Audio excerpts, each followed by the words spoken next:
Hello बच्चों, नमस्कार। स्वागत है आपके अपने यूट्यूब चैनल एग्रोटेक स्टडी में। बच्चों, आपको पता ही है कि महा मैराथन थर्ड जो है ना वो स्टार्ट होने वाली है और बच्चों को इंतज़ार था। काफ़ी बच्चे पूछ रहे थे कमेंट में लिख करके भी और व्हाट्सएप के द्वारा भी पूछा जा रहा था कि सर महा मैराथन थर्ड कब आने वाली है। तो आ गई है। फसल उत्पादन एवं उद्यान शास्त्र, जी हाँ बच्चों, क्रॉप प्रोडक्शन एंड हॉर्टिकल्चर का पेपर 9 मार्च को है। तो बच्चों उसके ही आधार पर आईएमपी क्वेश्चन, जी हाँ, इम्पोर्टेंट महा मैराथन है आपके लिए। और जैसा कि आपने दो पेपर जो देखे होंगे, पशुपालन का और एलिमेंट ऑफ साइंस का, जो हमने पढ़ाया वही फंसा, ये चीज़ आपने अच्छी प्रकार से देख ली होगी। तो आपको पूर्ण विश्वास होगा कि ये जो मैराथन है ये आपके बहुत ही काम आने वाली है। बस इसको पढ़ लीजिए, आपका पूरा काम हो जाएगा। और एक चीज़ मैं साथ में यहाँ पे जोड़ना चाहूँगा बच्चों, आपके 9 तारीख को पेपर ख़त्म हो जाएंगे।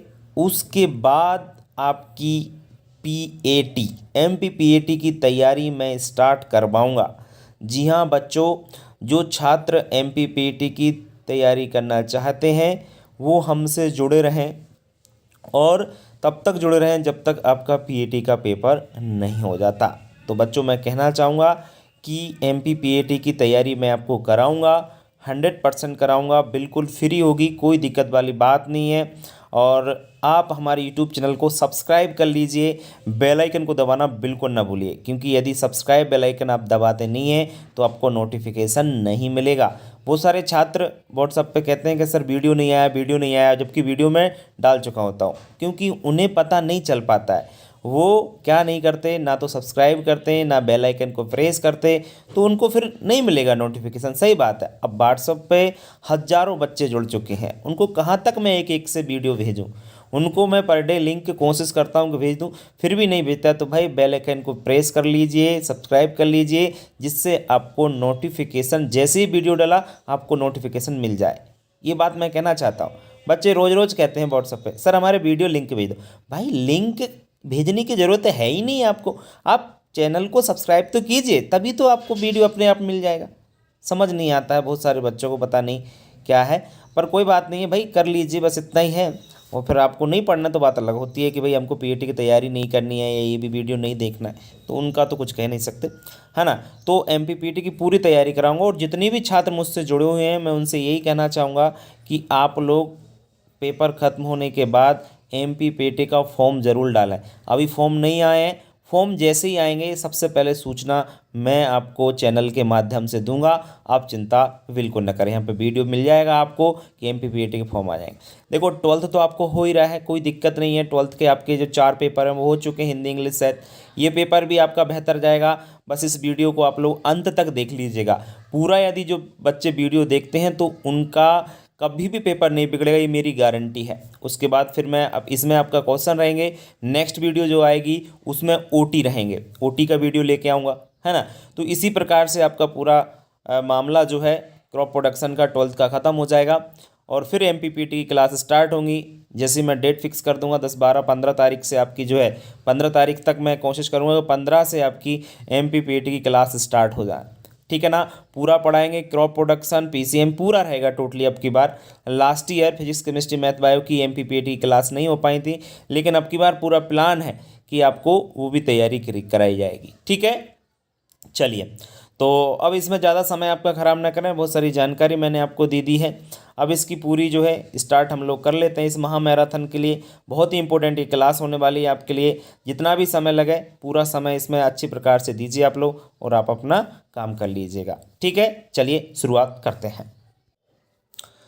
चलिए बच्चों शुरुआत करते हैं। और मैं एक चीज़ क्लियर करना चाहूँगा आपको, ये चैप्टर जल निकास में से आपके 2-2 नंबर के 2 प्रश्न आ रहे हैं, तो आप लोग उस हिसाब से करके आएंगे। सबसे पहले हम बात करेंगे कि जल निकास किसे कहते हैं और इसके उद्देश्य, इसको अलग से क्वेश्चन बना लीजिए भले ही। तो जल निकास क्या होता है समझना जरूरी है कि खेत में भरे हुए फालतू पानी को यदि हम कृत्रिम रूप से, कृत्रिम मतलब हम खुद आर्टिफिशियल रूप से बाहर निकालें तो जल निकास कहते हैं। बहुत सिंपल है और ये कभी गलत नहीं होता है क्वेश्चन। अच्छा, उद्देश्य, अगर आप लोग उद्देश्य पढ़ लेते हो तो आपके बहुत सारे क्वेश्चन क्लियर हो जाते हैं। देखो जल निकास से सबसे पहले बात तो कि भूमि जो होती है ना दलदली होने से बन जाती है, दलदली होने से बचाने के लिए हम लोग जल निकास करते हैं, है ना। दलदली का मतलब होता है कीचड़नुमा होने से बचाने के लिए। दूसरा है कृषि क्रियाएं समय पर करने के लिए। जी हाँ, अगर मान के चलो खेत में पानी भरा रहा तो क्या हम लोग कृषि क्रिया समय पर कर सकते हैं? तो नहीं। तो कृषि क्रिया समय पर करने के लिए हम लोग क्या करते हैं? जल निकास करते हैं। भूमि को वायु संचार बढ़ाने के लिए, अच्छी प्रकार से ऑक्सीजन का संचार हो सके, भूमि का तापमान सही रखने के लिए, और भूमि को उपजाऊ होने से। मैंने देखो 5 पॉइंट बता दिए, लेकिन 5 आपको नहीं लिखना है। सिर्फ आपको 2 पूछे जाएँ तो 2, 3 पूछे जाएँ तो 3, जितने भी आपको पूछे जाएँ उसी प्रकार से आप लोग आंसर दोगे।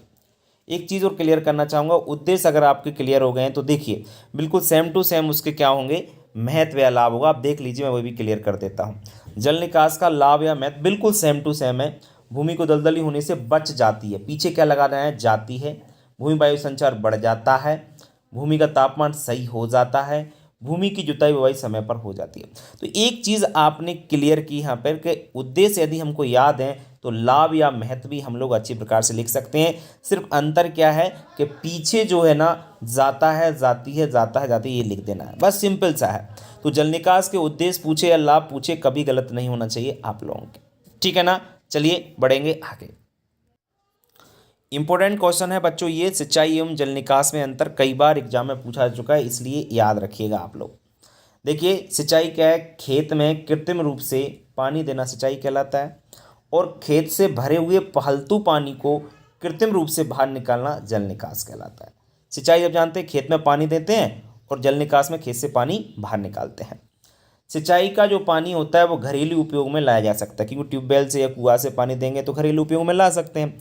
लेकिन जल निकास का पानी घरेलू उपयोग में नहीं ला सकते, हम पीने के रूप में नहीं ले सकते। क्यों? क्योंकि पानी गंदा हो जाता है, खेत में भरता है, तो उसके बाद फिर उन्होंने नहीं उसका यूज कर सकते हैं। ये सिंचाई से भूमि का जल स्तर बढ़ता है, जबकि जल निकास से भूमि का जल स्तर घटता है। मतलब इसका ये है कि सिंचाई अगर खेत में पानी देंगे तो वाटर लेवल बढ़ेगा, और खेत से यदि पानी ना निकालेंगे हम लोग तो वाटर लेवल घट जाएगा। सिंपल सा क्वेश्चन है और बहुत इंपॉर्टेंट क्वेश्चन है। इसके बाद ये क्वेश्चन भी इंपॉर्टेंट है, ध्यान रखें। पृष्ठीय जल निकास एवं भूमिगत जल निकास में अंतर।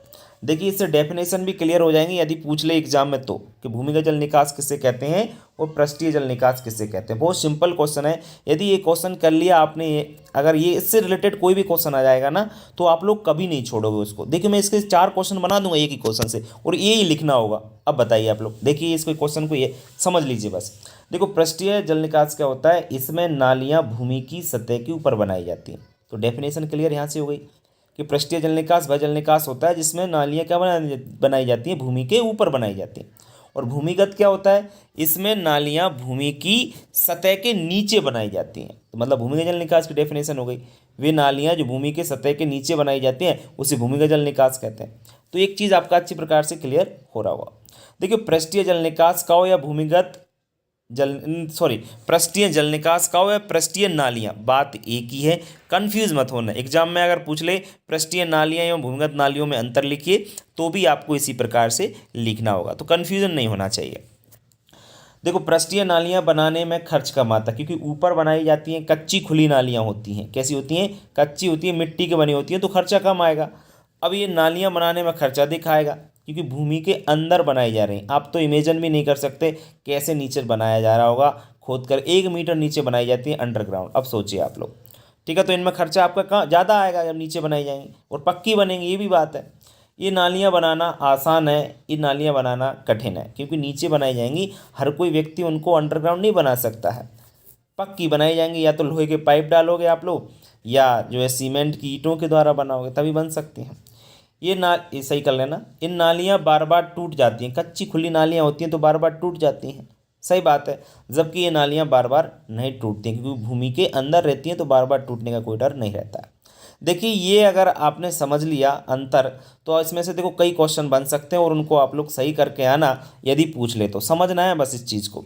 ऐसे पूछ ले बताइए भूमिगत जल निकास के क्या लिखिए, भूमि जल निकास के गुण दोष लिखिए, तो भी आप यहीं से क्लियर कर सकते हो।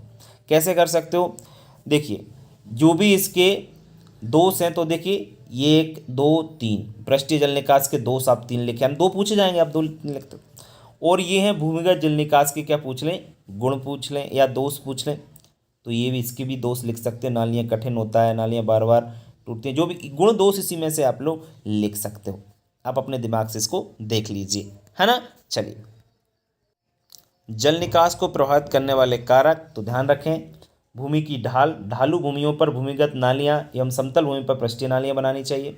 भूमि की कीमत कम हो तो वह पृष्ठीय नालियां बनाएं, और कीमत यदि अधिक हो तो भूमिगत नालियां बनाना चाहिए। किसान की आर्थिक स्थिति, भूमि की किस अनावश्यक जल की मात्रा, ये जल निकास को प्रभावित करने वाले कारक होते हैं।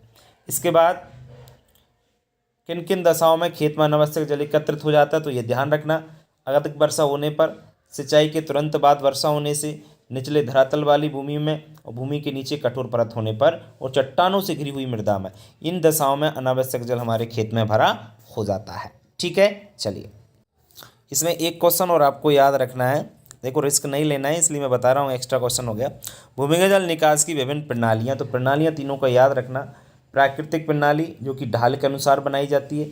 हैरिंग बोन प्रणाली जो होती है, मुख्य नाली खेत के बिल्कुल मध्य, और जो सहायक नाली होती है वो इधर उधर से जोड़ देते हैं। और तीसरी है ग्रिड रोन प्रणाली, ये मुख्य नाली के निचले धरातल पर बनाई जाती है, और जो सहायक नालियाँ वो ऊपर से नीचे की ओर जोड़ दी जाती हैं। तो इसको ज़रूर याद रखें। वेरी इंपॉर्टेंट क्वेश्चन है, नाइट्रोजन के कार्य या महत्व लिखिए। बच्चों क्वेश्चन बहुत इंपॉर्टेंट है, और इस चैप्टर की मैं ट्रिक बता चुका हूँ और फिर भी बता दूंगा आपको, सुन लीजिए। इस चैप्टर में से कभी भी 3 नंबर का क्वेश्चन गलत नहीं होता है। आपको नाइट्रोजन, फास्फोरस, पोटास तीनों याद रखना है, कार्य याद रखना है, कमी के लक्षण ऑटोमेटिकली जस्ट उल्टा कर देना होता है। देखिए ये तो है पौधों की लंबाई बढ़ाता है, नाइट्रोजन का पहला कार्य या महत्व है।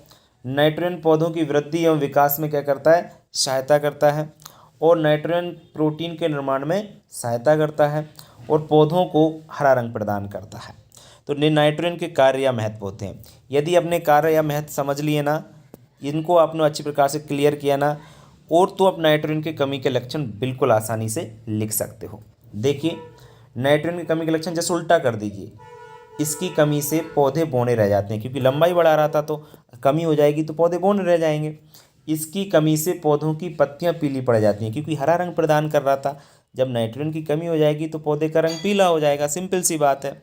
इसकी कमी से पौधों की वृद्धि रुक जाती है, क्योंकि वृद्धि विकास कर रहा था नाइट्रोजन, अभी तो पढ़ा है आपने 1 सेकंड पहले, देख लो आप इधर पीछे न मानो, है ना। और इसकी कमी से प्रोटीन का निर्माण नहीं होता है। मतलब जो आपके जो कार्य थे ना, ये आपने पढ़ा, इनको नाइट्रोजन की कमी के लक्षण पूछे जाए तो जस्ट उल्टा कर देना है। बिल्कुल सेम टू सेम आपका फास्फोरस का देख लीजिए। फास्फोरस जड़ों की वृद्धि में सहायक होता है, यह दाने के साइज को, आकार को बढ़ाता है। दलहनी फसलों में नाइट्रोजन स्थिरीकरण को बढ़ाता है, और भूसी की तुलना में दाने की उपज को बढ़ाता है। अब बिल्कुल जस्ट उल्टा इसकी कमी के लक्षण हैं। देखिए बिल्कुल सिंपल, इसकी कमी से पौधों की वृद्धि रुक जाती है क्योंकि विकास कर रहा था, ठीक है ना। इसकी कमी से दाने का आकार छोटा रह जाता है।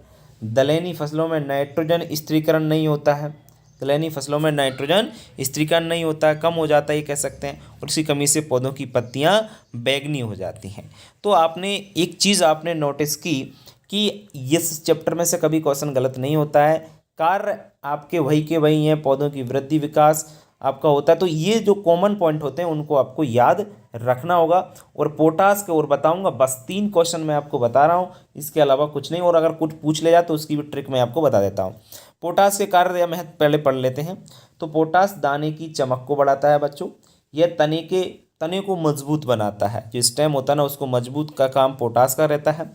यह पौधों में रोग रोधी एवं कीटरोधी क्षमता, विशेष याद रखना, जो आपका पोटास होता है ना, एक रोग रोधी एवं कीटरोधी क्षमता प्रदान करता है पौधे के लिए, जिससे कीटे में रोग ना लगे। यह प्रोटीन के निर्माण में भी सहायता करता है। तो आपने कुछ चीज़ें नोटिस की होंगी कि हम पढ़ रहे हैं ना, पोटास, फास्फोरस और नाइट्रोजन ही हमने पढ़ा। देखो इन चीज़ों को जो है याद रखना, जो मैं बोल रहा हूँ ना, बहुत चीज़ें काम आती हैं आपके लिए अगर आप याद रखते हैं तो। किसी के भी कार्य या कमी के लक्षण पूछ ले, किसी के भी कार्य या मतलब कमी के लक्षण, तो आपको 2-3 पॉइंट जो है वो कॉमन लिखना ही है, कभी गलत नहीं होता क्वेश्चन इस चैप्टर से। क्यों? क्योंकि जैसे कार्य पूछ रहा है तो यह पौधे की वृद्धि और विकास में सहायता करता है, किसी के भी लिख देना, कभी गलत नहीं होगा।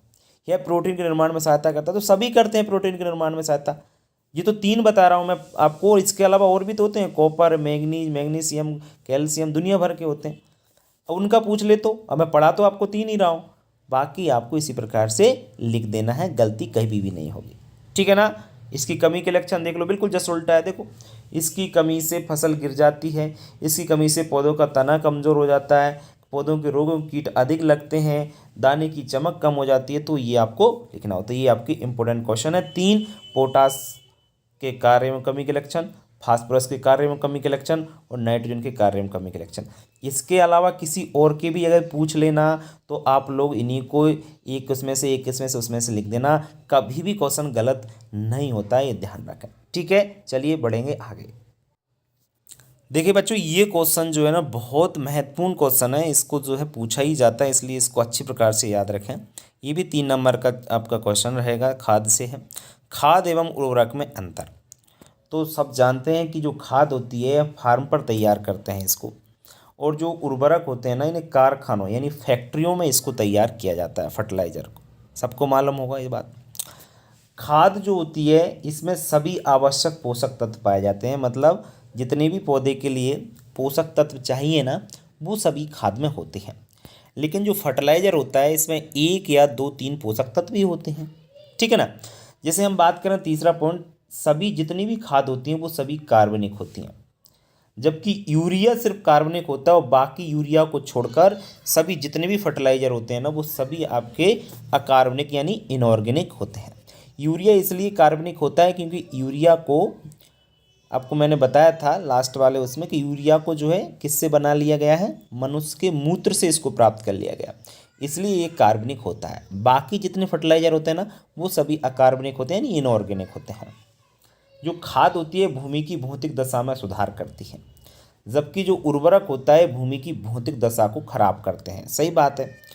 और उदाहरण की बात करें तो खाद कौन सी होती है, गोबर की खाद है, हरी खाद है, कंपोस्ट खाद है।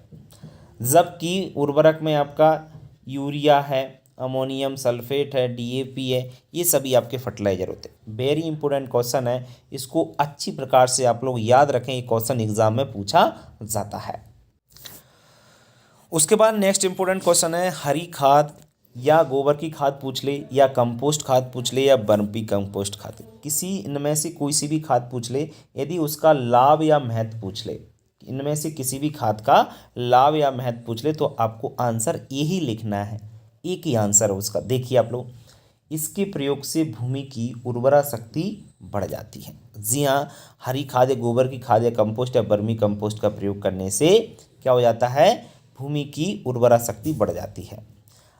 अच्छा हाँ, एक चीज़ और क्लियर करना, अच्छा हरी खाद समझते हो क्या होती है और वर्मी कंपोस्ट समझते, इस अब खादों की बात समझते हो कि नहीं समझते आप लोग? यदि नहीं समझ सकते तो मैं एक लाइन में बताना चाहूँगा आपको। हरी खाद कौन सी होती है भाई? खाद जैसे कोई भी दलहनी फसल को उगाया अपन ने खेत में और ऊपर से आपने कल्टीवेटर या उसको जोत दिया खेत को, तो वो खेत में मिल जाएगी जो भी फसल खड़ी थी आप, और वो किसका रूप ले लेगी, 2-3 महीने बाद खाद का रूप ले लेगी। तो हम उसे क्या कहते हैं, हरी खाद कहते हैं। गोबर की खाद सब लोग जानते हैं, जो पशुओं का गोबर से प्राप्त होती है। कंपोस्ट खाद जो होती है ना, ये जो आपकी जैसे कई प्रकार होते हैं कंपोस्ट खाद के, इसमें गोबर भी आ जाता है, जनरली कूड़ा करकट भी, घर का कूड़ा करकट आदि बहुत सारी चीज़ें मिल जाती हैं, कंपोस्ट खाद बनती है। और वर्मी कंपोस्ट क्या होती है, केंचुआ की जो खाद होती है ना वो वर्मी कंपोस्ट खाद होती है। तो एक लाइन में मैं बताना चाह रहा था कि इससे आपको भूलो ना। चलिए दूसरा है, इसके प्रयोग से पौधों को सभी आवश्यक पोषक तत्व भी प्राप्त हो जाते हैं। जी हाँ, इनमें से किसी को भी यदि हम लोग प्रयोग करें तो फसलों को सभी आवश्यक पोषक तत्व भी प्राप्त हो जाएंगे, क्योंकि खादों में सभी आवश्यक पोषक तत्व पाए जाते हैं। तीसरा है, इनके प्रयोग से भूमि की भौतिक दशा में सुधार होता है। जो फिजिकल कंडीशन होती है ना उसमें क्या होता है, सुधार होता है। इसके प्रयोग से फसलों का क्या बढ़ जाता है, उत्पादन भी बढ़ जाता है। ध्यान रखें, इनमें से किसी भी खाद का यदि प्रयोग करें तो फसलों का उत्पादन वो भी इसलिए बड़ा मिलेगा हमको। और पांचवा है, इसके प्रयोग से भूमि में कार्बनिक पदार्थ की मात्रा भी क्या हो जाती है, बढ़ जाती है। तो बच्चों वेरी इंपॉर्टेंट क्वेश्चन है ये वाला भी, इसको भी आप अच्छी प्रकार से याद रखेंगे।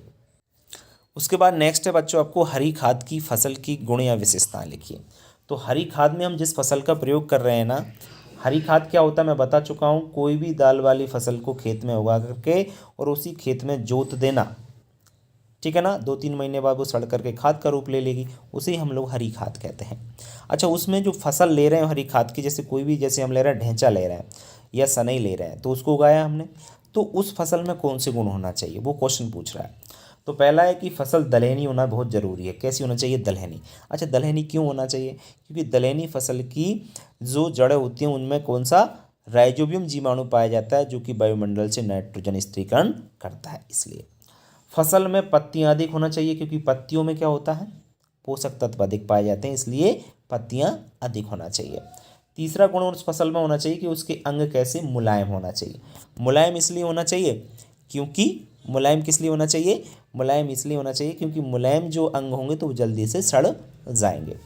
फसल की जड़ों में ग्रंथियां अधिक होना चाहिए, मतलब ग्रंथियां अधिक होंगी तो जीवाणु अधिक होगा राइजोबियम, और जीवाणु अधिक होगा राइजोबियम तो वायुमंडल से नाइट्रोजन भी अधिक स्थिरीकरण होगा, ठीक है ना, इसलिए। और फसल शीघ्र पकने वाली भी होना चाहिए, ठीक है ना। तो हरी खाद की फसल की जो गुण है या विशेषता है वो आपकी ये होना चाहिए। इसके बाद हरी खाद बनाते समय कौन कौन सी बातों का ध्यान रखना चाहिए?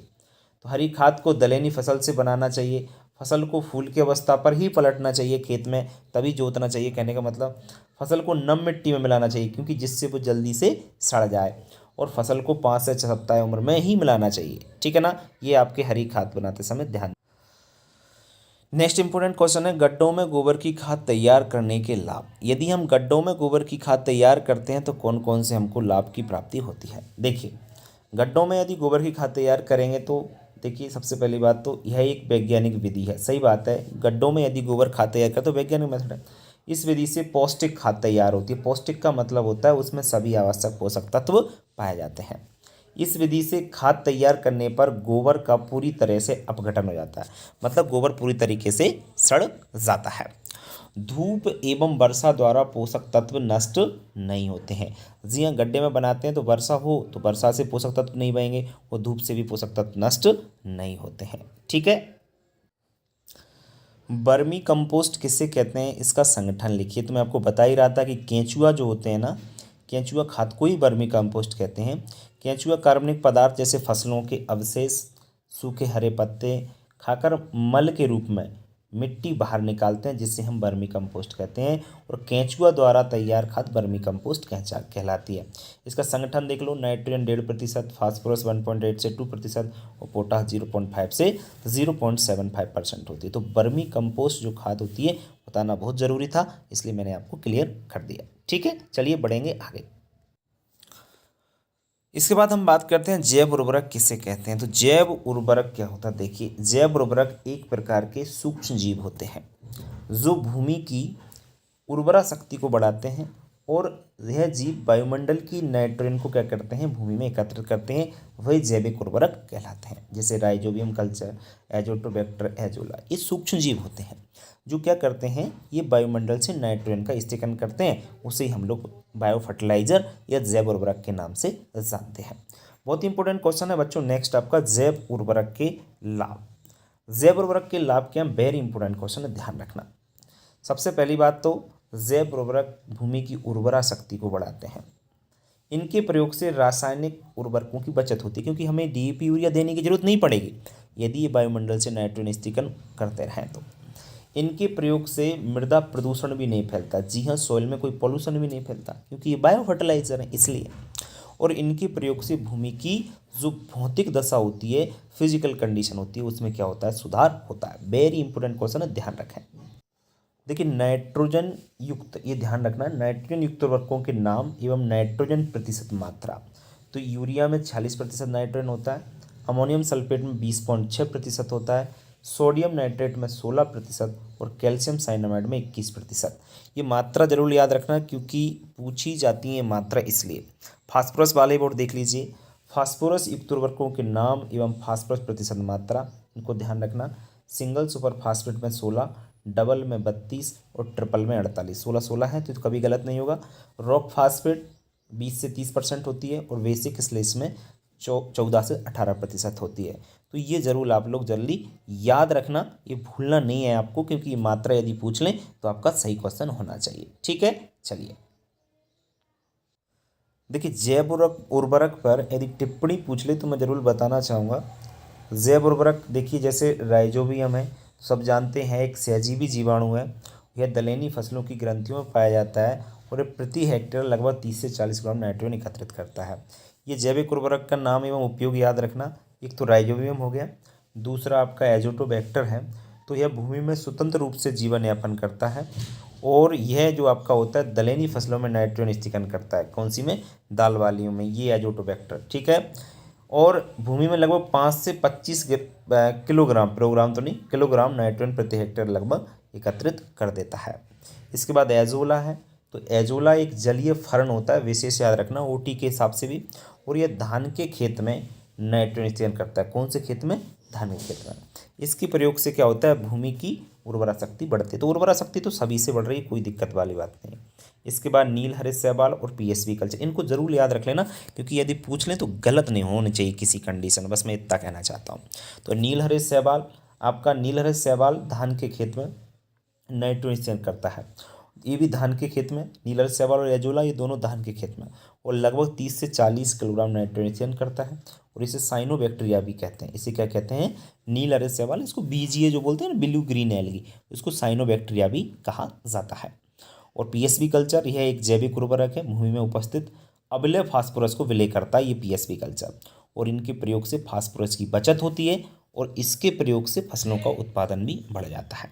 तो बच्चों ये जनरल हैं चीज़ें, इनको ज़रूर याद रखना होगा आपको, क्योंकि क्वेश्चन यहाँ से बनता है तो क्वेश्चन गलत नहीं होना चाहिए, ठीक है ना। चलिए बढ़ेंगे आगे। राइजोबियम कल्चर के लाभ। देखिए राइजोबियम कल्चर से क्या लाभ होता है? सिंपल मैं पहले ही बता चुका हूँ कि प्रयोग भूमि की उर्वरा शक्ति बढ़ाते हैं। गलत कभी नहीं होता क्वेश्चन। दलहनी फसलों में नाइट्रोजन स्थिरीकरण पहले ही बता दिया, प्रयोग से मृदा प्रदूषण नहीं पैदा, सिंपल सा क्वेश्चन है। राइजोबियम कल्चर का प्रयोग करते समय कौन कौन सी बातों का ध्यान रखना चाहिए? देखिए ये क्वेश्चन बहुत अच्छा है, इसको ध्यान रखना। कल्चर की निश्चित मात्रा प्रयोग करना चाहिए। खेत में पर्याप्त मात्रा में फास्फोरस डालना चाहिए, क्योंकि फास्फोरस से क्या होता है? जड़ों की ग्रंथियां बनती हैं ज़्यादा, और ग्रंथियां बनती हैं तो राइजोबियम बैक्टीरिया ज़्यादा हुआ, इसलिए फास्फोरस की मात्रा ज़्यादा डालना चाहिए, ठीक है ना। बीजों को छायादार स्थान पर रखना चाहिए। जो बीज है ना, जैसे हमने उपचारित कर लिया ना, उसके बाद छायादार स्थान पर इसलिए रखना चाहिए क्योंकि धूप से जो है ना वो बैक्टीरिया मरे नहीं, इसलिए। प्रत्येक फसल के लिए उसका विशिष्ट कल्चर उपयोग करना चाहिए। देखिए सभी फसलों में अलग अलग कल्चर की विशिष्ट आता है, जैसे आपका सोयाबीन में अलग आता है, मूंग में अलग आता है, धान है ना, तो इस तरीके से सब में अलग अलग आपका। तो राइजोबियम कल्चर का प्रयोग कर समय आपको इन बातों का ध्यान रखना है। इसके बाद करें पोषक संरक्षण किसे कहते हैं? तो पोषक संरक्षण क्या होता है? फसलों की उपज बढ़ाने के लिए उनकी खरपतवार, रोग और कीटों से रक्षा करना ही पोषक संरक्षण। 3 चीज़ें याद रखना, खरपतवार, रोग और कीट, इनसे रक्षा अगर कर ली तो उसे पोषक संरक्षण कहते हैं। वेरी इंपॉर्टेंट क्वेश्चन है बच्चों, पोषक संरक्षण का महत्व। तो पोषक संरक्षण का महत्व क्या है? पोषक संरक्षण फसल उत्पादन को बढ़ाता है। सही बात है, अगर खरपतवार, रोग, कीट से हमने रक्षा कर ली ना, तो बिल्कुल सही बात है, पोषक संरक्षण हमें जो है फसल उत्पादन बढ़ जाएगा। फसलों में रोग कीट कम लगते हैं, अरे बेनी से तो रक्षा कर रहे हैं, जब उन्हीं को कंट्रोल कर लिया तो कम लगेंगे। इसके बाद किसानों की आर्थिक स्थिति में सुधार होगा। सही बात है, जब फसल को खरपतवार, कीट रोगों से बचा लिया तो किसान की तो आर्थिक स्थिति बहुत अच्छी सुधर जाएगी, और बाजार में क्या होंगे? फसल के दाम अच्छे हमको प्राप्त होंगे, ठीक है ना। ये पोषक संरक्षण का महत्व है जो कि बहुत ही महत्वपूर्ण है, ठीक है ना। चलिए, तो खरपतवार किसे कहते हैं, इससे रिलेटेड क्वेश्चन है, इसलिए मैं डेफिनेशन बताना जरूरी समझता हूँ। देखिए डेफिनेशन समझाऊंगा पहले। खरपतवार वे अवांछित पौधे होते हैं जो किसी स्थान पर बिना बोए उग आते हैं, जिनके कारण किसान को लाभ की अपेक्षा हानि अधिक होती है, उसे खरपतवार कहते हैं। आपने देखा हो कि आपके खेत में बिना बोए कुछ चारा उग आता है, वही खरपतवार है और कुछ नहीं है, ठीक है ना। अनवांछित का मतलब होता है फालतू जो पौधे उग आते हैं वो, ठीक है ना। अगर ये समझ में आ गया हो तो आपको इससे रिलेटेड जो क्वेश्चन है बहुत जल्दी समझ में आ जाएंगे, देख लीजिए आप। देखिए खरपतवार से रिलेटेड ये दोनों क्वेश्चन वेरी इंपॉर्टेंट क्वेश्चन है, दोनों ध्यान रखें। खरपतवारों की विशेषताएं याद रखना कि खरपतवारों की जड़ें भूमि में अधिक गहराई तक पाई जाती हैं। जी हाँ, पहली विशेषता तो ये है कि खरपतवारों की जो जड़ें होती हैं भूमि में वो अधिक गहराई तक पाई जाती हैं। दूसरा है बच्चों, खरपतवार जो होते हैं प्रतिकूल मौसम में भी वृद्धि करते रहते हैं। प्रतिकूल मौसम चाहे धूप हो, चाहे बरसात हो, चाहे सर्दी हो, तो इनको कैसा भी मौसम हो वो अपनी वृद्धि करते रहते हैं, रुकते नहीं हैं। दूसरी विशेषता है। तीसरी विशेषता है कि खरपतवारों के बीजों में अंकुरण क्षमता बहुत लंबे समय तक बनी रहती है। जी हाँ बच्चों, खरपतवारों के बीजों के अंकुरण क्षमता बहुत अधिक समय तक बनी रहती है। यदि इनको हम लोग कई सालों तक रख देना तो भी इनके बीजों में क्या हो जाता है? जर्मिनेशन हो जाता है। तो एक खरपतवारों की विशेषता। अच्छा, खरपतवारों से लाभ क्या है, जो कि वेरी इंपॉर्टेंट क्वेश्चन है। खरपतवारों का प्रयोग सब्जी के रूप में करते हैं। सही बात है, बथुआ और चौलाई से सब्जी बनाते हैं। खरपतवार हरी खाद का भी प्रयोग कार्य करते हैं। जी हाँ, खरपतवार अगर हो गया है उनको खेत में ही जोत दें। हरी खाद क्या होता है अभी समझा चुका हूँ मैं आपको। है ना, तो ये खाद का रूप भी ले लेंगे, तो ये भी दूसरा लाभ हो गया। तीसरा, खरपतवार पशुओं के लिए चारे का काम भी करते हैं। सही बात है, इनका पशु जो होते हैं खाने के रूप में भी प्रयोग करते हैं, तो ये खरपतवारों के लाभ। खरपतवार भूमि को कटाव में भी रोकते हैं। जब बरसात होती है तो मिट्टी को ये पकड़े रहते हैं और मिट्टी को बहने नहीं रोक देते हैं, है ना, तो भूमि कटाव की जो संभावना है उसको भी कम कर देते हैं। तो खरपतवारों के लाभ बहुत महत्वपूर्ण। इसके बाद खरपतवारों की हानियाँ भी मैं आपको बताना चाहूँगा। देखिए, खरपतवारों की हानियाँ भी क्वेश्चन बन सकता है। खरपतवार भूमि की उर्वरा शक्ति को नष्ट कर देते हैं। सही बात है कि भूमि से पोषक तत्वों को खींच लेते हैं तो उसकी उर्वरा शक्ति नष्ट हो जाती है। और खरपतवार भूमि की कीमत कम कर देते हैं। जी हाँ, जैसे एक गाजर घास होता है, गाजर घास अभी खेत में अगर हो गया ना, उसको मिटाना बहुत मुश्किल होता है, तो उसकी कीमत भी कम हो गई, लोग उसको खरीदेंगे नहीं उस भूमि को, तो उसकी रेट भी कम हो जाती है।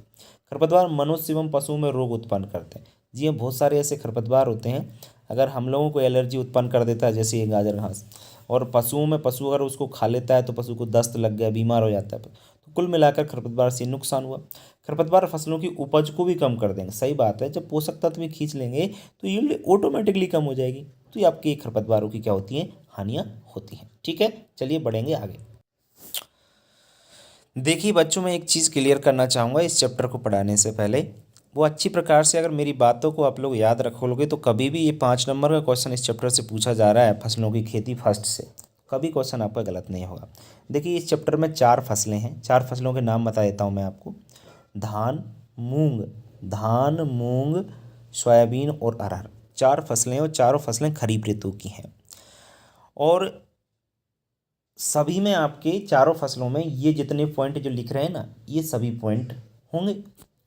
समझ रहे हैं ना। देखिए, अगर मेरी बात आपने सुन ली, समझ ली ना, तो 5 नंबर आपके कभी बाहर नहीं जाएंगे। 5 नंबर आप बिल्कुल सही करके आओगे। मैं आपको सिर्फ एक फसल बता रहा हूँ, मूंग की, और मूंग की या धान की बता देता हूँ, जो भी आप चाहो मैं बता दूंगा। अगर आप इनमें से एक भी फसल क्लियर कर लेते हो ना, 2 बता दूंगा, चलो धान मूंग दोनों बता दूंगा। मूंग इसलिए बताऊंगा क्योंकि मूंग अगर आपने पढ़ ली तो कभी भी अरहर की फसल गलत नहीं होगी, कभी भी सोयाबीन की अगर पूछ ले तो गलत नहीं होगी। मतलब एक फसल पढ़ने से आपकी 3 फसल क्लियर हो रही हैं, क्योंकि इनमें बहुत सारी चीज़ें कॉमन होती हैं, एक जैसी होती हैं, इसलिए कभी गलत ये फसलें होती ही नहीं हैं। ठीक है ना। तो इसको आप लोग 5 नंबर का क्वेश्चन पूछा जा रहा है, ये जो 12 पॉइंट 13 पॉइंट लिखे हुए हैं ना, इनको आप क्लियर कर लीजिए। और आपने कुछ चीज़ें अलग होती हैं, जैसे बॉटनिकल में तो अलग होते हैं, तो उनको अपन को याद करना पड़ेगा, है ना। जैसे आपका मूंग का है तो मूंग का क्या होता है, धान का अलग होता है, सोयाबीन का अलग होता है, और आपका अरहर का अलग होता है। तो बॉटनिकल नेम ये तो आपके सब अलग ही होते हैं, है ना। तो ये याद रख लेना। बाकी जैसे देखिए मैं आपको बताऊं, उत्पत्ति स्थान अलग हो सकते हैं, जलवायु एक ही होती है, भूमि की तैयारी एक ही है, उन्नतशील जातियां सबकी अलग हैं, खाद उर्वरक लगभग एक ही मिलेगा, बीज दर थोड़ी थोड़ी अलग मिल जाएगी, बुआई का समय एक ही रहेगा क्योंकि बीज उपचार लगभग सेम रहेगा, सिंचाई सेम रहेगी, कीट एवं रोग 3 फसलों में तो सेम ही रहेंगे। किस किस में, अरहर, मूंग और सोयाबीन में, क्योंकि तीनों आपकी खरीफ ऋतु की फसल हैं और तीनों दलहनी फसल हैं, है ना। उपज थोड़ी अलग अलग मिलेगी आपको, आर्थिक महत्व सबका अलग अलग होगा। ठीक है ना। कुछ चीज़ें सेम है जो मैंने बताई हैं वो सेम रहेंगी, बाकी आपकी एक ही। तो इनको आप लोग देख लीजिए। मूंग को देखिए पहले, वानस्पतिक नाम है विग्ना रेडिएटा, कुल है लेग्यूमिनेसी, उपकुल है पेप्लिनेसी, और उत्पत्ति स्थान है आपका भारत। ठीक है ना। ये आपका मूंग की बता रहा हूँ। देखिए, भूमि और भूमि की तैयारी पढ़ लीजिए, सेम रहेगी, अगर पूछ ले तो गलत नहीं होना चाहिए। मूंग के लिए वैसे तो सभी प्रकार की भूमि में उगाया जा सकता है, लेकिन अच्छे जीवांश वाली पदार्थ वाली चिकनी दोमट मिट्टी जिसका पीएच मान इतना हो, वह सर्वोत्तम मानी जाती है। ये जो 3 लाइनें हैं, ये किसी भी फसल की भूमि पूछ ले, चाहे धान की, चाहे सोयाबीन की, अरहर की, सेम टू सेम आपको लिखना होगा। ठीक है। भूमि की तैयारी, तो 1 जुताई मिट्टी पलटने वाले हल से तथा 2-3 जुताई देसी हल से करके भुरभुरा बनाकर पाटा लगाकर समतल बनाना। तो भूमि की तैयारी बिल्कुल, चाहे धान में, मूंग में, अरहर, सोयाबीन में, चारों में से किसी की पूछ ले सेम टू सेम लिखना है। ठीक है। इसके बाद जलवायु, तो जलवायु भी बिल्कुल सेम। मूंग खरीफ ऋतु की फसल, देखो मूंग हो चाहे धान चाहे सोयाबीन चाहे सभी खरीफ ऋतु की फसल हैं। तो ये लाइन भी सिंपल है आपकी। तो इसके लिए गर्म एवं नम जलवायु की आवश्यकता होती है, जहाँ पर 60 से 75 सेंटीमीटर वर्षा हो, वहाँ पर हम लोग किसी भी फसल को, इन चारों में से किसी को आ सकते हैं। तो आपने देखा कि जो कॉमन चीज़ें हैं वो कॉमन याद रखें आप लोग। इसके बाद जातियाँ सबकी अलग अलग होती हैं, ये आप अपने हिसाब से देख लीजिए, आप कॉपी में लिख लीजिए कि ये चीज़ अलग अलग होती है, तो अलग अलग हमको याद करना है। तो देखिए उन्नतशील जातियाँ, जैसे मैं इसकी बात करूँ, मोहिनी, कोपरगांव, कृष्णा 11, पूसा, बैसाखी, जवाहर 45, पंतमूंग 1, पंतमूंग 2, ये आपकी क्या होती हैं, इसकी जातियाँ होती हैं, किसकी, मूंग की। अब बाकी सोयाबीन की और आपकी अरहर की और धान की, ये आप लोग याद कर लीजिए, लिख लीजिए ना कॉपी में आप लोग के, हमें याद करना है तो उनको देख लेना, एक बार काम हो जाएगा, आप अगर पूछ लें तो, है ना। चलिए, खाद एवं उर्वरक, धान के लिए 200 कुंटल गोबर की खाद बुवाई से 1 महीने खेत में डाल दें। 20 किलोग्राम नाइट्रोजन देना है, 30 किलोग्राम फास्फोरस, 30 किलोग्राम पोटास प्रति हेक्टेयर की दर से प्रयोग करते हैं, जिसमें देते कैसे हैं, नाइट्रोजन की आधी मात्रा, फास्फोरस पोटास की पूरी पूरी मात्रा बुवाई के समय, और शेष नाइट्रोजन की मात्रा 2 से 3 बार में छिड़क कर देना चाहिए। ये जो तरीका है ना खाद एवं उर्वरक का, सेम टू सेम है, सिर्फ धान को छोड़कर। धान में थोड़ा अंतर कर देना है, यदि आपका सोयाबीन में, अरहर में और इस मूंग में पूछ ले तो आपको यही तरीका लिखना है। मेरी बातों को सुनते जाना आप लोग, बहुत काम की बात बता रहा हूँ आपको। कभी भी 5 नंबर का प्रश्न गलत नहीं होगा आपका। सोयाबीन, अरहर और आपका क्या, ये मूंग, इन तीनों में एक है, सिर्फ धान में अलग क्या है वो भी बता देता हूँ आपको। ये जो नाइट्रोजन है, फास्फोरस और पोटास की मात्रा, ये जो है ना, इनकी मात्रा ज़्यादा प्रयोग करते हैं। कितना कितना करते हैं, जिसमें आपको देख लेना, आप लोग अपनी किताब वगैरह आपके पास कुछ हो तो, नहीं मेरी वीडियो देख लेना, आप कुछ मत देखना।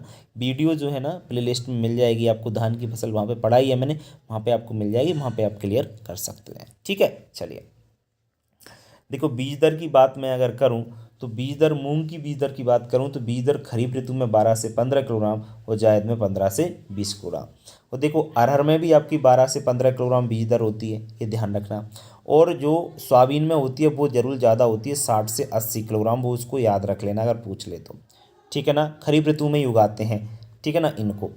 बाकी एक चीज़ मैं बताऊंगा आपको, जायद में सिर्फ मूंग को उगाते हैं, तो जायद की बता रहा हूँ आपको, 12 से 15 किलोग्राम प्रति हेक्टेयर होती है। बुवाई का समय 15 जून से 15 जुलाई सभी का होता है, चाहे वह धान हो, चाहे मूंग हो, चाहे सोयाबीन हो, चाहे आपका अरहर हो। तो ये तो कॉमन चीज़ है, इसलिए मैं बताता जा रहा हूँ आपको।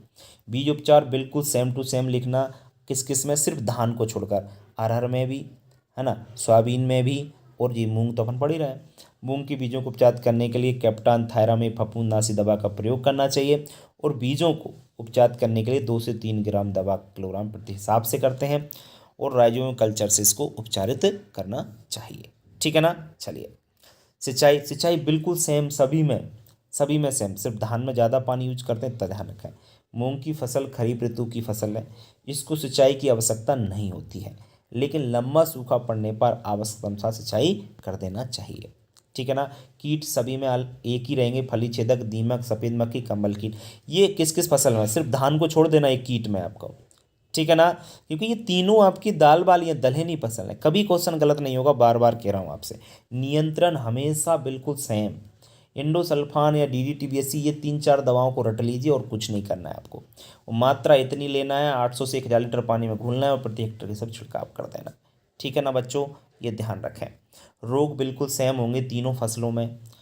रोग, पीला मोजिक रोग है तो पीला मोजिक सोयाबीन में भी लगता है, मूंग में भी लगता है, अरहर में भी लगता है, धान में नहीं लगता है। धान का अलग से देख लेना आप लोग बस। कभी भी आपका 5 नंबर का क्वेश्चन गलत नहीं होगा बच्चों, कभी भी। देखिए, यह रोग मूंग में वायरस के कारण लगता है, मूंग हो चाहे उड़द हो, सभी में आपका वायरस के कारण नहीं लगता है, जिससे पौधों में फूल एवं फलियां नहीं बनती हैं। इस रोग फैलाने का कार्य सफ़ेद मक्खी करती है। और नियंत्रण कैसे करेंगे, रोगग्रस्त पौधों को उखाड़ कर फेंक देना चाहिए, सफ़ेद मक्खी का नियंत्रण करना चाहिए, रोग प्रतिरोधी जातियाँ बोना चाहिए, है ना। दूसरा रोग पौधगलन, पौधगलन भी तीनों फसलों में लगता है, सोयाबीन, अरहर, मूंग में। ठीक है ना, ये तरीका मैं आपको बता रहा था, उम्मीद करता हूँ सभी को समझ में आ रहा होगा। ठीक है। आर्थिक महत्व और देख लीजिए, आर्थिक महत्व का मतलब बता देता हूँ आपको। देखो, आर्थिक महत्व किसी भी फसल का पूछे चारों में से तो लिखने का तरीका याद रखना। आर्थिक महत्व का मतलब होता है कि जैसे ये फसल है वो क्या काम आ रही है। अब मूंग का तो सब लोग जानते हैं, यहाँ पे बता देता हूँ कि ये दलहनी फसल है, इसकी दाल का उपयोग भोजन के रूप में किया जाता है। तो अरहर में भी यही चीज़ लिख सकते हो, एक लाइन तो ये लिख सकते हो। मूंग का भूसा पशुओं को खिलाया जाता है, तो अरहर का भूसा भी खिलाया जाता है, सोयाबीन का भूसा भी खिलाया जाता है। इसकी जड़ों में राइजोम जीवाणु पाया जाता है, तो भैया सोयाबीन में भी पाया जाता है, अरहर में भी पाया जाता है और मूंग में भी पाया जाता है। और यह वायुमंडल से नाइट्रोजन की करती है, तो ये तीनों ही करती हैं। अब सिर्फ आपका सोयाबीन में एक लाइन अलग से लिख देना कि इससे तेल की भी प्राप्ति होती है, इसकी दाल नहीं खाते हैं, इससे तेल की प्राप्ति होती है और रिफाइंड बनता है, आपको मालूम होगा। तो बच्चों एक चीज़ आपने गौर की, एक फसल से आपकी चारों फसल मैंने बता दी। किसी की भी फसल अगर आ जाए तो एग्जाम में सही करना, बॉटनिकल नेम जरूर याद कर लेना, चारों के अलग अलग होते हैं इसलिए। बाकी मैंने सब चीज़ लगभग लगभग कॉमन होती हैं, और आपने देखा वो जो चीज़ कॉमन नहीं होती है उसको आप लोग अपनी किताब से या कहीं से देख लेना। इतना मैंने आपको क्लियर कर दिया है, ठीक है। चलिए बढ़ेंगे आगे। नेक्स्ट है आपका, देखिए लैंगिक प्रसारण, ये 4 नंबर का चैप्टर है, इसलिए मैं कहना चाहूँगा आपको इसको अच्छी तरीके से समझें। लैंगिक प्रसारण किसे कहते हैं? लैंगिक प्रसारण किसे कहते हैं? तो पौधों की वंश वृद्धि के लिए, मतलब दूसरा पौधा तैयार करने के लिए उसके बीज का उपयोग करके नया पौधा तैयार करना ही लैंगिक प्रसारण है। वैसे 2 नंबर में क्वेश्चन पूछे नहीं पूछे, मैं आपको क्लियर इसलिए कर रहा हूँ कि इससे समझ में आ जाए कि लैंगिक प्रसारण एक्चुअल में होता क्या है। तो कुल मिलाकर दूसरा पौधा तैयार करने के लिए हम लोग बीज से अगर दूसरा पौधा तैयार करते हैं ना तो उसे लैंगिक प्रसारण कहते हैं। इसके गुण या लाभ क्या हैं वो समझ लिए, बहुत इंपॉर्टेंट क्वेश्चन है बच्चों, बहुत ही। तो लैंगिक प्रसारण विधि द्वारा पौधों वृक्षों का आकार बड़ा होता है। इस विधि से द्वारा तैयार पौधों में प्रतिरोधक क्षमता अधिक होती है। इस विधि से नई जातियों का विकास किया जा सकता है। अगर बीज द्वारा हम लोग पौधा तैयार करते हैं ना तो उससे हमें ये लाभ होते हैं कि वृक्षों का आकार बड़ा होगा, पहली बात, प्रतिरोधक क्षमता अधिक होगी उनमें रोगों से और कीटों से लड़ने की, नई जाति तैयार कर सकते हैं, और वृक्षों का जीवन काल अपेक्षाकृत क्या होता है? अधिक बड़ा होता है, ठीक है। चलिए, लैंगिक प्रसारण एवं अलैंगिक प्रसारण में अंतर देखिए। इस विधि से तैयार पौधों का जीवन काल अधिक होता है और इस विधि से तैयार वृक्षों का जीवन काल अपेक्षाकृत कम होता है। इस विधि से तैयार पौधों में फल देर से आते हैं। और देखो अलैंगिक प्रसारण क्या होता है ये मैं थोड़ा बताना चाहूँगा कि पौधे के बीज के अतिरिक्त किसी भी भाग से अगर नया पौधा तैयार करते हैं तो उसे अलैंगिक प्रसारण या वानस्पतिक प्रसारण भी कहते हैं। जैसे हम कलम से पौधा तैयार कर लें, जड़ से दूसरा पौधा तैयार कर लें, है ना, तो इसको हम लोग अलैंगिक प्रसारण के नाम से जानते हैं, ठीक है। तो इसमें फलन शीघ्र होता है क्योंकि पहले से ही पौधा उगा हुआ था, उसमें से कलम लगाइए तो बिल्कुल फल जल्दी आ जाएंगे। तीसरा है, इस विधि से नई जातियाँ का विकास किया जा सकता है, लेकिन इस विधि से नई जाति नहीं तैयार कर सकते, मेरी प्रकार से याद रखना। एक और पॉइंट आप लोग याद रख लेना, इसमें नहीं दे रखा है, मैं बता देना चाहता हूँ क्योंकि 4 नंबर पूछ जाएगा तो चौथा भी याद रखें। चौथा याद रखना कि इस विधि से तैयार पौधों को हम लोग किचन गार्डन में नहीं लगा सकते। क्यों? किचन गार्डन क्या होता है जानते हो? घर के पीछे जो जगह खाली होती है वहाँ पे पेड़ लगाते हैं, सब्जियाँ लगाते हैं, तो किचन गार्डन होता है। तो वहाँ पर अगर हम बीज द्वारा पौधा लगाएं तो नहीं लगाया जा सकता। क्यों? क्योंकि किचन गार्डन छोटा होता है और पेड़ का आकार बड़ा हो बनेगा बीज के द्वारा, तो वहाँ नहीं पे लगा सकते। लेकिन इस विधि द्वारा हम लोग किचन गार्डन में जो है पौधा लगा सकते हैं, क्योंकि कलम द्वारा या ग्राफ्टिंग, बैनियर ग्राफ्टिंग किसी के द्वारा पौधा लगाते हैं तो हम लोग लगा सकते हैं, क्योंकि साइज छोटा होगा पौधे का, ठीक है ना। तो ये विशेष याद रखना, वेरी इंपॉर्टेंट क्वेश्चन है, ठीक है। उसी प्रकार से ये भी वेरी इंपॉर्टेंट क्वेश्चन है बच्चों, कलम या कर्तन या दाब कलम में अंतर लिखिए। तो देखिए बच्चों, इस विधि में जड़ें निकलने से पहले ही तने को काटकर अलग कर दिया जाता है, और जबकि इस विधि में क्या होता है कि जड़ें निकलने से बाद उस भाग को मात्र पौधे से अलग किया जाता है। अब बच्चों आपको समझ में बहुत कम आ रहा हो ये क्या कह रहा है क्वेश्चन। देखो इसको अच्छी प्रकार से समझने के लिए मैं तो यही कहना चाहूँगा कि आप लोग हमारे प्लेलिस्ट में जा कर के वहाँ पर जाकर इस क्वेश्चन को अच्छी प्रकार से, चैप्टर को अच्छी प्रकार से समझें, तो वहाँ पर आप लोग इसको अच्छी प्रकार से समझ पाएंगे, ठीक है ना। यहाँ पे समझाऊंगा तो बहुत समय लग जाएगा, वैसे भी बहुत समय होता जा रहा है, समय ज़्यादा लग रहा है इस वीडियो बनाने में। इसमें पौधा तैयार करने में कम समय लगता है, इसमें अपेक्षाकृत समय अधिक लगता है। इस विधि द्वारा उत्पन्न पौधे कमज़ोर होते हैं और इस विधि द्वारा उत्पन्न पौधे क्या होते हैं? मजबूत होते हैं। वेरी इंपॉर्टेंट क्वेश्चन है। कलम लगाते समय कौन कौन सी सावधानी रखना चाहिए? वेरी इंपॉर्टेंट क्वेश्चन बच्चों ये भी है।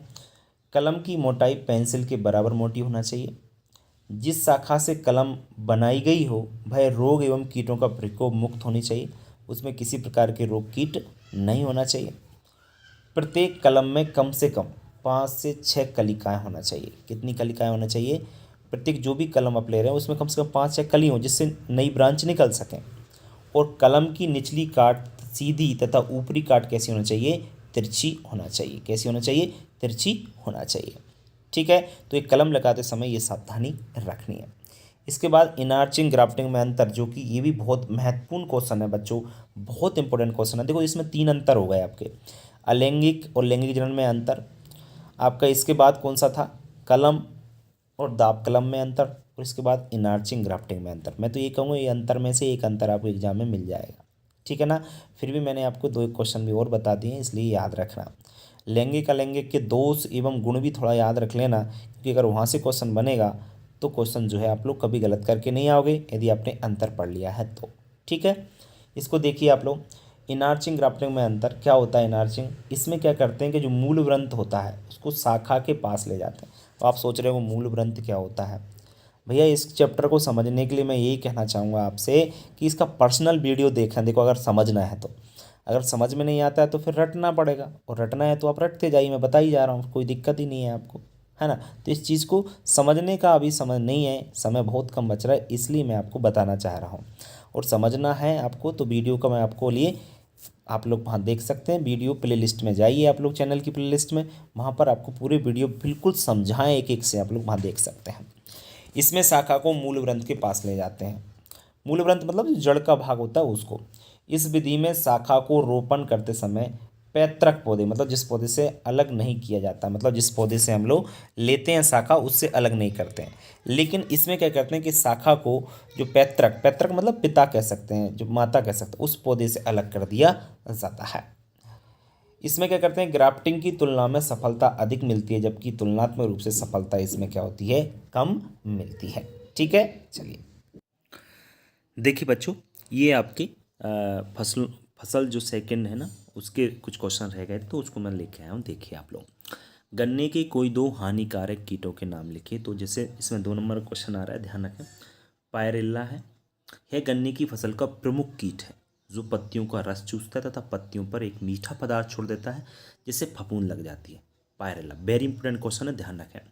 दूसरा है तना छेदक, तो यह गन्ने की सुंडी भी कहते हैं जो तने को भेद देती है। तो ये आपके गन्ने के प्रमुख कीट हैं। और अगर नियंत्रण पूछे ना, नियंत्रण एक कॉमन बता रहा हूँ, किसी भी कीट का अगर नियंत्रण पूछे ना तो आपको नियंत्रण में क्या लिखना होगा, जैसे इंडोसल्फान 35 cc, आप तो दवा को रट लो, इंडोसल्फान 35 cc 1 से 1.5 लीटर मात्रा 800 से 1000 लीटर पानी में घोल करके प्रति हेक्टेयर से छिड़काव करना चाहिए। आप लोग नियंत्रण कर लो, कोई भी कीट किसी भी फसल में लग जाए तो, ठीक है।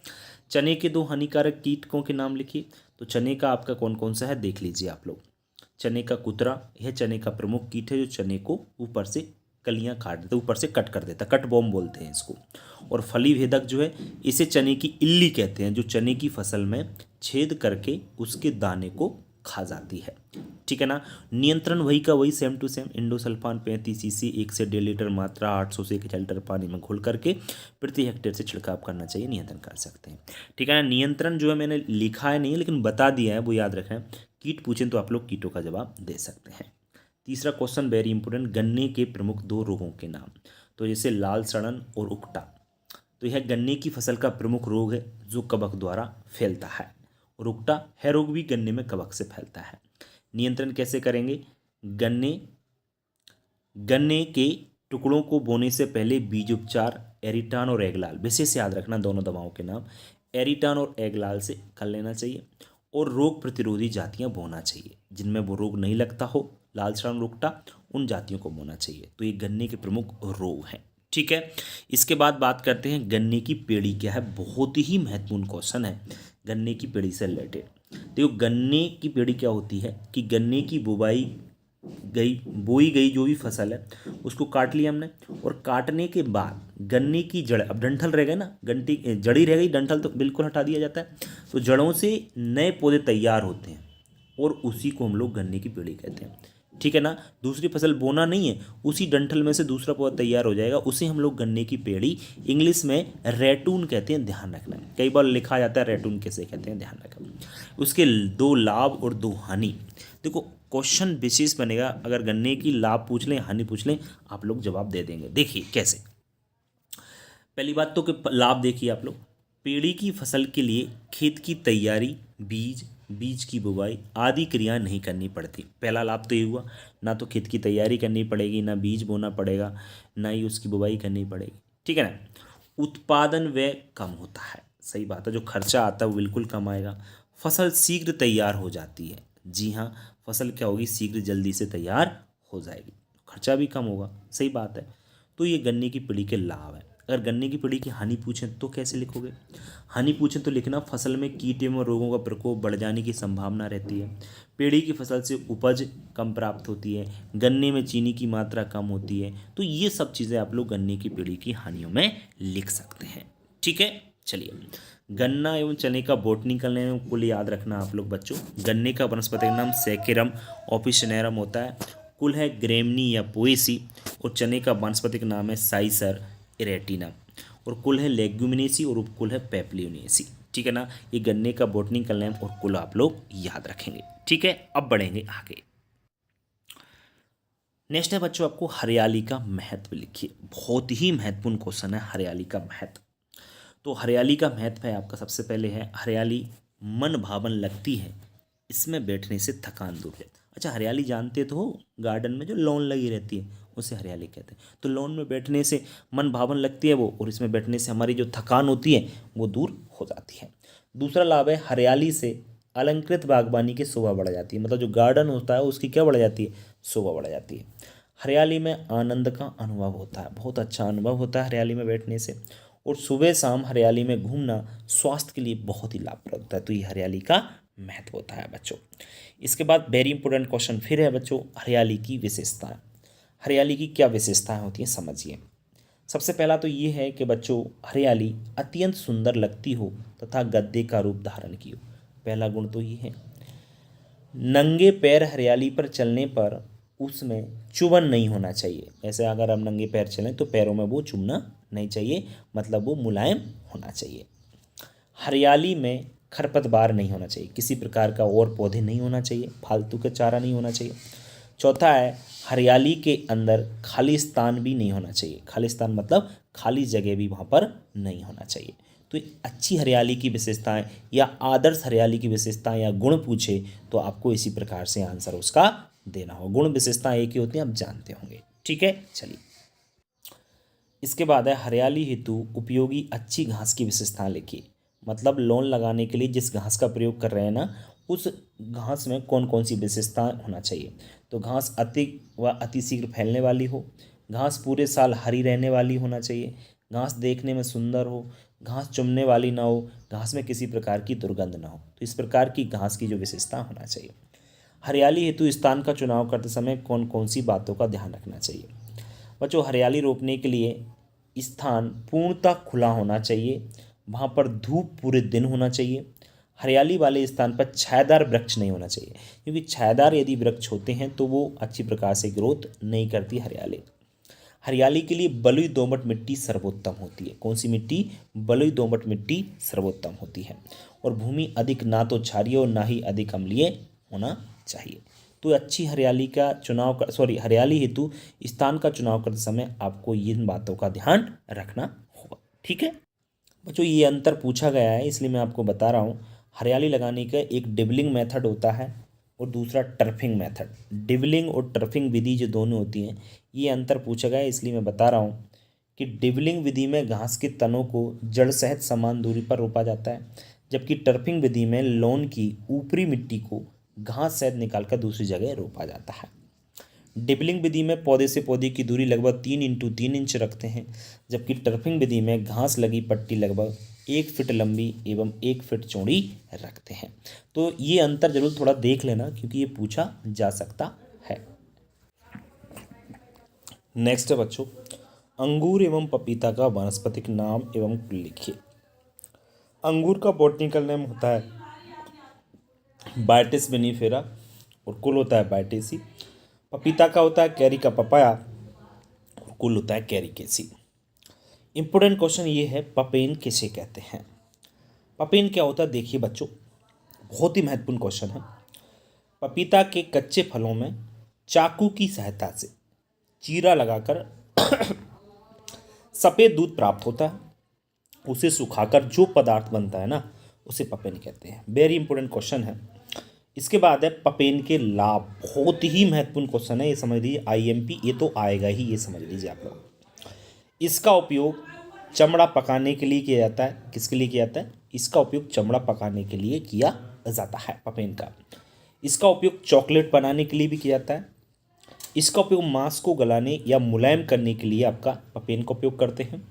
और इसका उपयोग फेस क्रीम, जो चेहरे की क्रीमें आती है ना, उनको बनाने के लिए भी पपेन का उपयोग किया जाता है। तो पपेन का उपयोग पूछे, लाभ या महत्व पूछे, आपको इसी प्रकार से आंसर देना। वेरी इंपॉर्टेंट है, मैं तो कहूँगा 100% क्वेश्चन अब एग्जाम में वो बनेगा। ठीक है, इसके बाद है अंगूर की काट छांट की विधियों के नाम। तो अंगूर की काट छांट की विधियाँ निफिन विधि है, एक सहारे पर साधने की विधि, हेड प्रणाली, ट्रेलिंग एंड कार्डन प्रणाली और पांडार प्रणाली। अंगूर की काट छांट की विधि, देखो 2 नंबर में क्वेश्चन बनेगा, तो इसी प्रकार का प्रश्न आपको लिखकर आना है। अंगूर के 2 रोग एवं 2 कीट। तो अंगूर के रोग आपके कीट हैं आपके थ्रिप्स, जैसिड और कॉकचेपर बीटर। नियंत्रण आप लोग कर ही सकते हो, मैं आपको दवाइयों के नाम बता चुका हूँ। इंडोसल्फान, मेलाथियान, डीडीटी, वीएचसी, बहुत सारी दवा होती हैं, हेप्टाक्लोर। तो इन दवाओं की मात्रा लेकर के 800 से 1000 लीटर पानी में घोल करके प्रति हेक्टर के हिसाब से छिड़काव कर सकते हैं।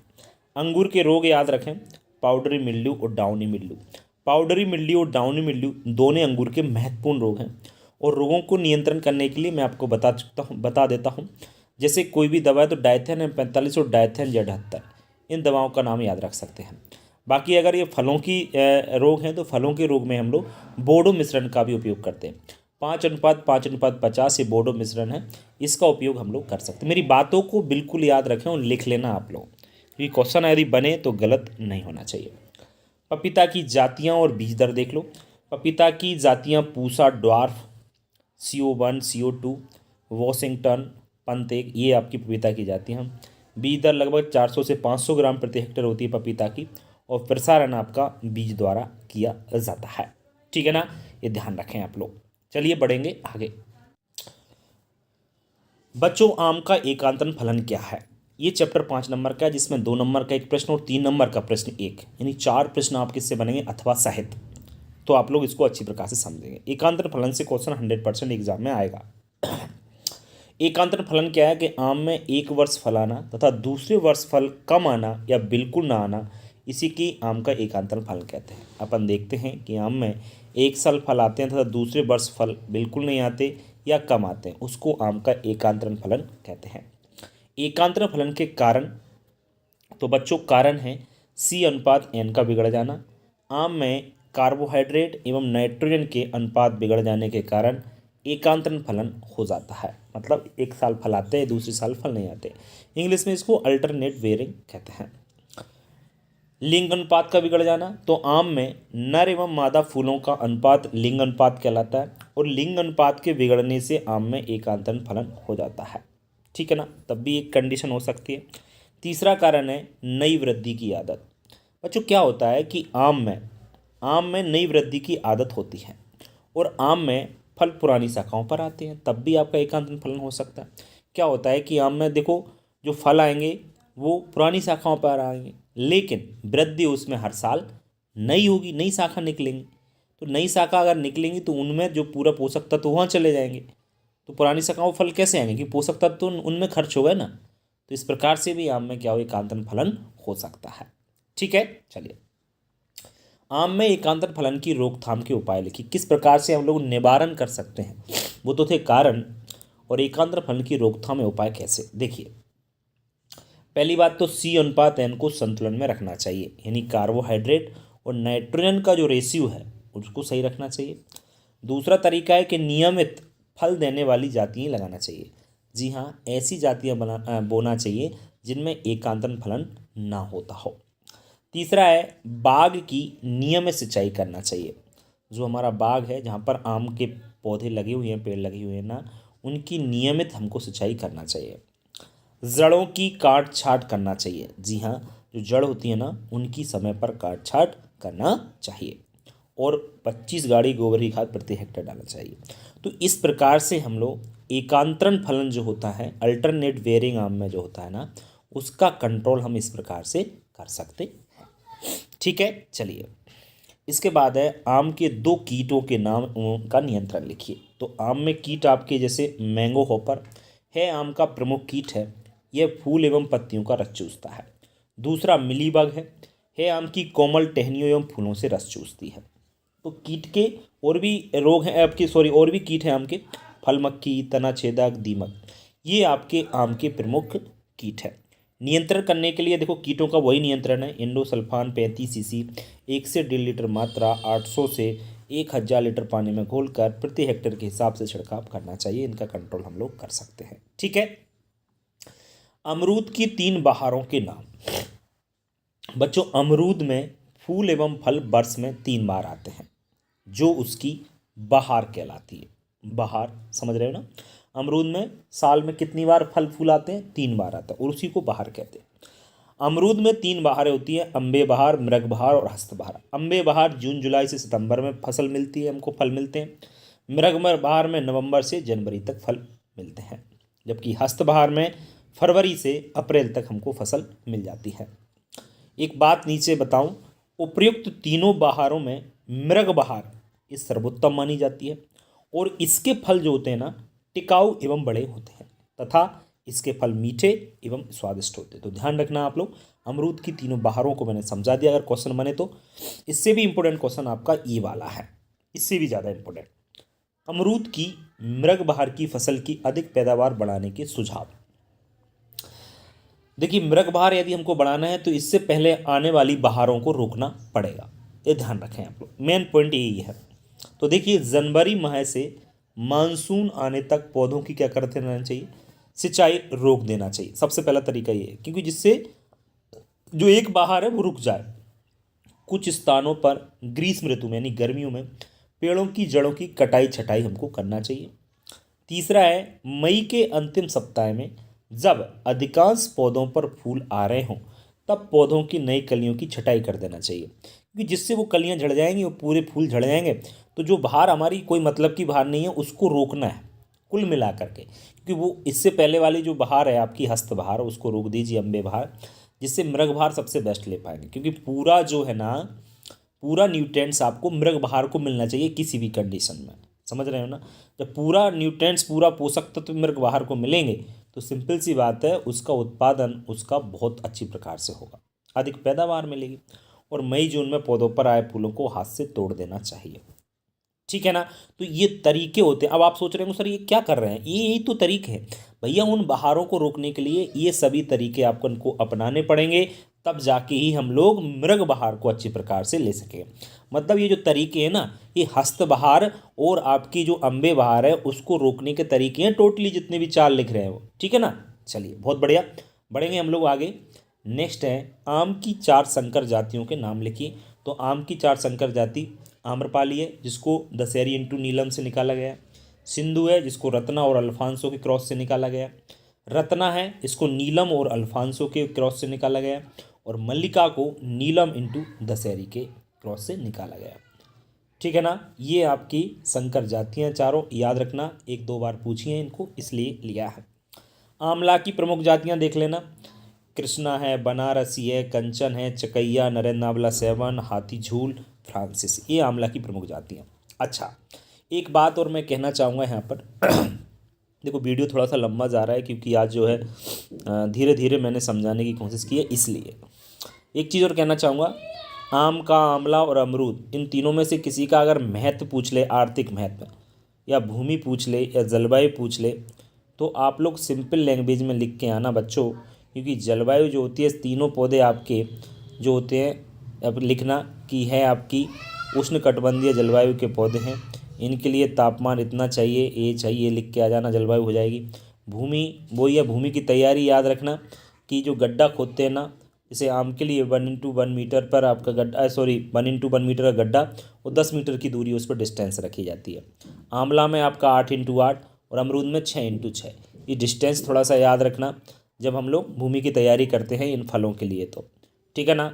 तीसरी बात मैं आपको एक और क्लियर करना चाहूँगा, यदि इन टोटल फलों को आप लोग अच्छी तरीके से पढ़ना चाहते हो, वैसे क्वेश्चन जो मैंने बता दिए यही पूछे जाएंगे, इससे बाहर नहीं जाएगा। फिर भी मैं 1% रिस्क नहीं लेता, बच्चों के साथ बुरा नहीं होना चाहिए, बाकी जो भी है। तो मैं उनसे यही कहता हूँ कि आप लोगों को ऐसे डाउट लगता है कि सर इससे बाहर जा सकता है, तो आप लोग कहीं ना जाएं, आप लोग हमारी प्लेलिस्ट में जो भी फसल है उसको वहाँ से पढ़ लें, आम की जो भी जिसको पढ़ना है। ठीक है, चलिए। नेक्स्ट है आपका कैनिंग एवं बोटलिंग में अंतर। बहुत ही इंपॉर्टेंट क्वेश्चन है, आईएमपी क्वेश्चन है, ध्यान रखें आप लोग। देखो कैनिंग क्या होता है, इसमें प्रायः ठोस खाद्य पदार्थों को, फल सब्जियों को विशिष्ट प्रकार के डिब्बों में सुरक्षित रखा जाता है। 2 नंबर का क्वेश्चन आएगा, ध्यान रखें। और बोतलिंग क्या होता है, इसमें प्रायः तरल पदार्थों को, लिक्विड को, जैसे दूध है, फलों के रस हैं, केचप है, सॉस है, इन सबको बोतलों में सुरक्षित रखा जाता है, उसे बोतलिंग कहते हैं। दोनों की डेफिनेशन, मतलब इसमें ठोस चीज़ें रखते हैं कैनिंग में, और इसमें लिक्विड चीज़ें रखते हैं। 2 बात समझ में आई। दूसरा है कैनिंग में खाद्य पदार्थों को वायु अवरोधी डिब्बों में रखने के बाद उसमें गर्म या ठंडा चीनी का घोल डाला जाता है, चीनी या नमक का। जबकि बोतलें में क्या कहते हैं कि तरल खाद्य पदार्थों को बोतल में भरने के बाद सील करके 75 डिग्री सेल्सियस ताप पर पानी में बोतल को कुछ समय रखने के बाद ठंडा करते हैं। तो ये बोतलिंग और कैनिंग में अंतर है, जो कि वेरी इंपॉर्टेंट क्वेश्चन है। इसके बाद ब्लांचिंग फार्मिंग में अंतर है, ये भी बहुत महत्वपूर्ण है। तो देखिए ब्लांचिंग फार्मिंग में अंतर क्या है कि फल सब्जियों को उबलते हुए पानी में 3 से 5 मिनट तक डुबोना ही ब्लांचिंग कहलाता है। और फार्मिंग क्या होता है, सब्जियों को 2% चूने के घोल में 2-3 घंटे तक डुबोना, वो फार्मिंग कहलाता है। ब्लांचिंग से फल एवं सब्जियां मुलायम हो जाती हैं, जबकि फार्मिंग से सब्जियों में कड़कपन आ जाता है। ब्लांचिंग से फल सब्जियों का रंग निखर जाता है, जबकि फार्मिंग से सब्जियां टूटने से बच जाती हैं। तो ब्लांचिंग फार्मिंग में अंतर बहुत ही महत्वपूर्ण है, ध्यान रखें। इसके बाद सुखाना और निर्जलीकरण में तो 3 अंतर बता दूं मैं इस चैप्टर में, आपको एक अंतर 100% एग्जाम में मिल जाएगा। देखिए बच्चों, सुखाना एवं निर्जलीकरण में क्या अंतर है समझिए आप लोग। फल तथा सब्जियों को धूप में सुखाकर नमी दूर करना सुखाना कहलाता है, और निर्जलीकरण में फल तथा सब्जियों को मशीन द्वारा सुखाना निर्जलीकरण। सिंपल सी बात है, धूप में सुखा रहे हो तो सुखाना, और मशीन में सुखा रहे हो तो निर्जलीकरण, में 2 बातें और कुछ नहीं है। सुखाने के लिए अधिक स्थान चाहिए और निर्जलीकरण करने के लिए कम स्थान चाहिए। इसमें अधिक स्वच्छता नहीं रह पाती है, लेकिन निर्जलीकरण में पूर्ण स्वच्छता रखी जाती है। सही बात है, धूप में रखोगे गंदगी फैल सकती है, मशीन में तो कोई गंदगी नहीं होगी। ठीक है। इसके बाद है फल सब्जी खराब होने के 2 कारण।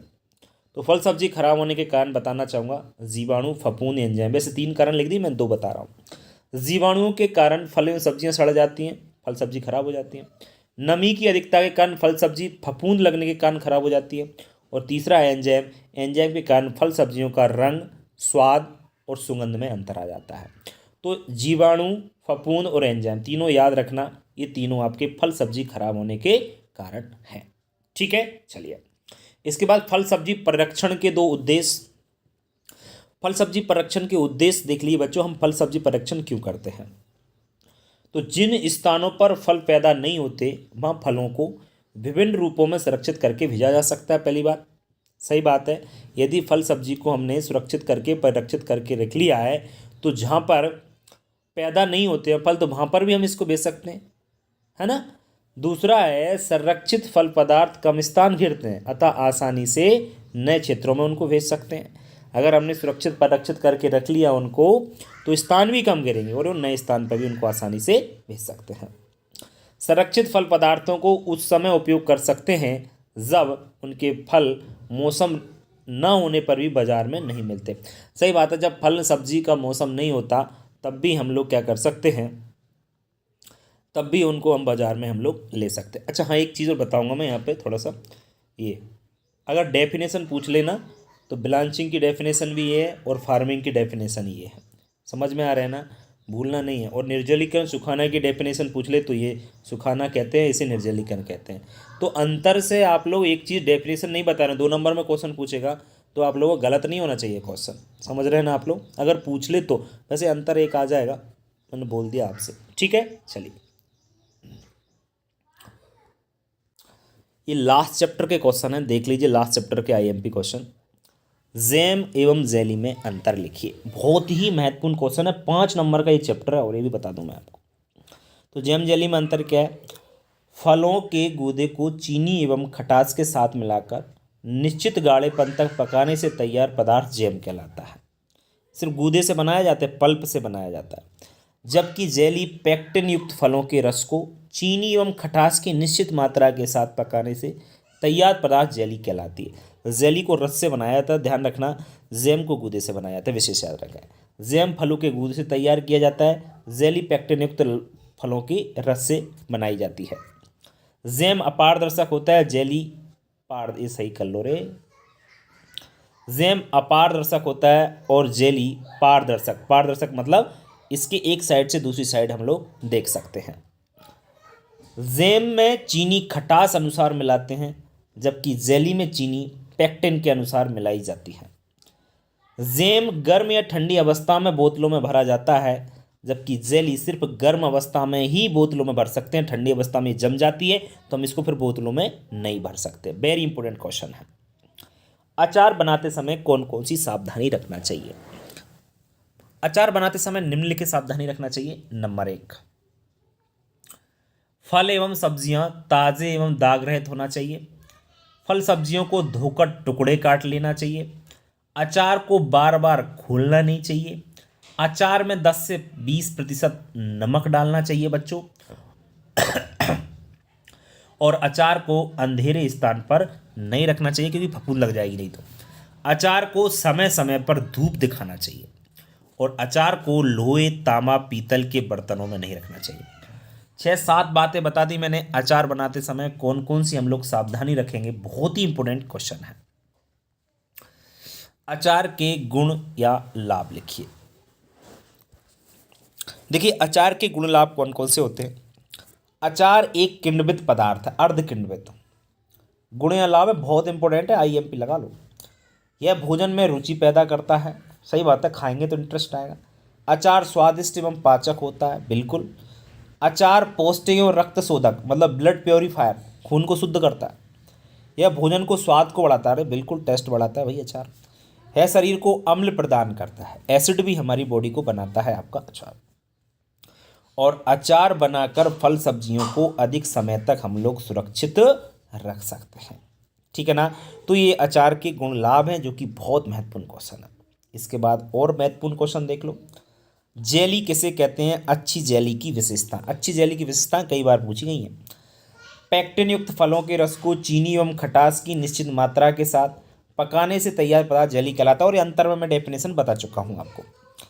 और जेली अमरूद, आम आदि फलों से बनाई जाती है। विशेषताएं हैं, बहुत इंपॉर्टेंट है। विशेषता मैं आपको बार बार कह दूँ, ये क्वेश्चन आपके एग्जाम में बनेगा ही बनेगा।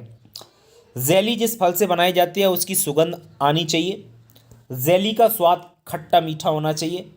जेली छूने पर उंगलियों से नहीं चिपकना चाहिए। जेली पारदर्शक होना चाहिए। और चम्मच से अगर जेली को काटे तो बिल्कुल साफ काटी जा सके। ये जेली की विशेषता है, वेरी इंपॉर्टेंट है, बार बार कह रहा हूं, याद रखना, ठीक है। तो बच्चों, जेली की विशेषता देख, तो मैंने आपको 4-5 क्वेश्चन इसमें बताए हैं जो कि बहुत महत्वपूर्ण है, ये आप लोग याद रखें। अब जो OT का वीडियो है वो आपको वैसे कोशिश करूँगा कि आज बन जाए। अगर आज OT का वीडियो नहीं बनेगा तो कल मिल जाएगा आपको 101%। जितना बताया उतना पढ़ लीजिए। थोड़ा वीडियो लंबा हो गया, 8-10 मिनट एक्स्ट्रा चला गया वीडियो। 8-10 मिनट नहीं, मतलब 100, हाँ ठीक है, 8 जो भी गया थोड़ा बहुत चला गया, 8-10 मिनट।